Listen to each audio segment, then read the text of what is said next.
Hi, this is Registered Nurse Miss Lee. Today we'll be talking about patient education. Patient education is important to ensure proper care of your home health patient. The more your patient can understand about their care, the better they can take care of themselves in between visits. Adult education principles. General adult education principles suggest that adults learn best when you address the following. Make them feel like they are in control of their learning. Make them feel respected. And provide educational experiences that build on previous experiences. 3 pillars of patient education. Health literacy. The ability to read, understand, and act on health information. Patients are often confronted with unfamiliar health terms. 3 pillars of patient education. Health literacy, the ability to read, understand, and act on health information. Patients are often confronted with unfamiliar health terms. Keeping education simple is the best way for the patient to benefit. Unfortunately, this can become tricky for those who have difficulty reading. Not being able to read, particularly in adults, can be embarrassing. Patients will not tell anyone, let alone their providers, that they cannot read. These patients have learned to cope with not being able to read and have become skilled at hiding their problems. Some signs that you may need to look for: if they open their pill boxes or pill bottles and aren't unable to identify the medications unless they look at them. Eye wandering over the page, taking a long time to complete forms, or wanting family and friends to be in the room during patient education. Although it can be useful to try to gain an understanding of patient literacy, a good practice to use is to use the same effective, simple education strategies for everyone. Even educated patients can have a difficult time comprehending their own healthcare needs. Number 2, patient-centered care. Care that is collaborated with patients and their family. In patient-centered care, this provides patients holistically. You should provide dignity and respect, listen to the patient, and honor their wishes and their needs. Information sharing. Communicate and share complete, unbiased information with the patient and their family. And participation. Have the patient and their families participate in their care and decision making. Culture. The specific customs and beliefs given in a collective group of people. Everyone is influenced by their culture, whether this influence is related to how holidays are celebrated, beliefs on health illnesses, or use of herbs as medicine. We have an obligation to provide information that is culturally sensitive and relevant. Always be an active listener. Listen to your patients' concerns and needs. Acknowledge their differences, but also understand and share the purpose of reaching a common goal of optimal health and well-being of each patient. Assessing patient education. To assess whether the patient understands what you have said or giving them to read, a golden rule is to ask them to repeat the education in their own words and ask them to give you some examples.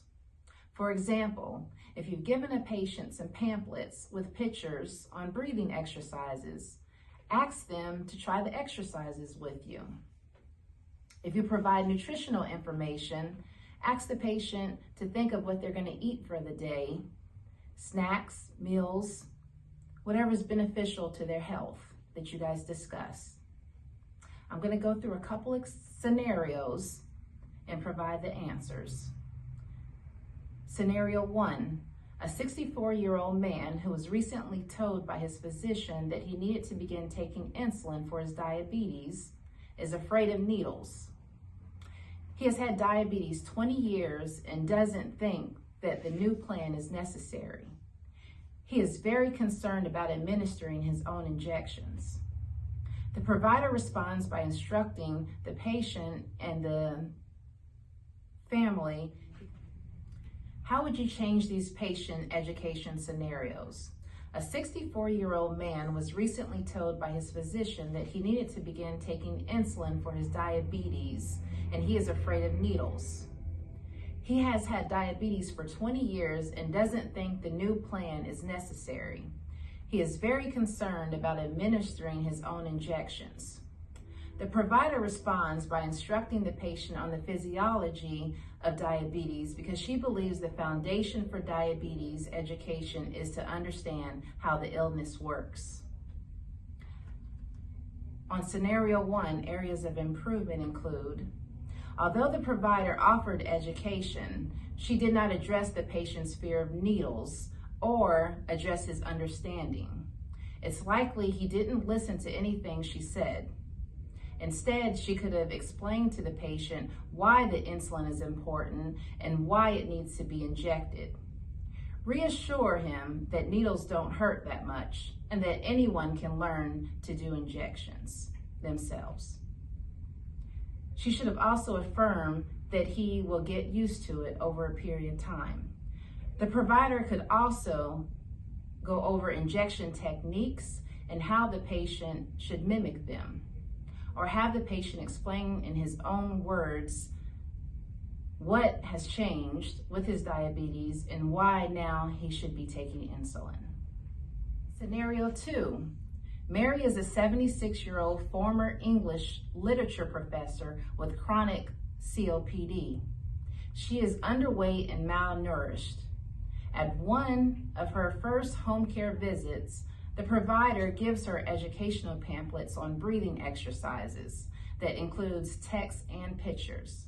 The provider also emphasizes the importance of eating more and gives her another pamphlet on nutrition. Mary barely glances over the pamphlets and puts them aside. Suggestions for improvement on scenario 2. The provider likely took Mary's background and former career as a sign of immediate comprehension. But Mary did not read the pamphlets, and the provider did not assure her comprehension of them. Instead, it would have been useful to ask Mary to practice some of the breathing exercises with the provider, and perhaps give some examples of what she might eat in a day that would help her gain weight. Scenario 3. The provider visits an 80-year-old patient and asks if anything new has been bothering her. The patient says she has been having pain from her upper stomach and esophagus every night and gets slightly nauseated. She is Chinese and has been using her specialty-made peppermint tea to calm her stomach after dinner and before bed. Peppermint herbal tea has been used in her family as long as she can remember to calm the stomach. The provider recognizes that the patient's symptoms might be heartburn and acid reflux pain, and tells her that the peppermint tea may make her heartburn worse and to never drink peppermint, spearmint, or in any other kind of mint tea before bedtime, as mint teas have been found to aggravate reflux. Suggestions for improvement on scenario 3. Although the provider might have been correct that peppermint tea can cause heartburn and acid reflux, he did not take the patient's culture into account. The questionnaire for this in-service is linked below. Remember, you need a 70% or more to pass this in-service. Good luck.